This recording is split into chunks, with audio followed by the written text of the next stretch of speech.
Shu narsani sizlarga tushuntira olmayapman. Shunaqa eski stol-stullar davri o'tdi, o'tirganingizda qattiq botyaptimi? Sizlarga stol-stullarni hozirgi kunda zamonaviy chiroyli holatda yumshog'idan qilib beriladi.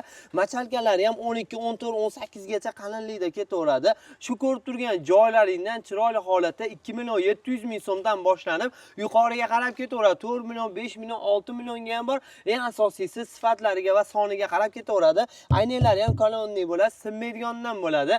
Asosiy kraskalari ham eng yaxshidan turistdan ishlatiladi. Bemalol mo'ysha holatda ishlatsanlaring bo'ladi.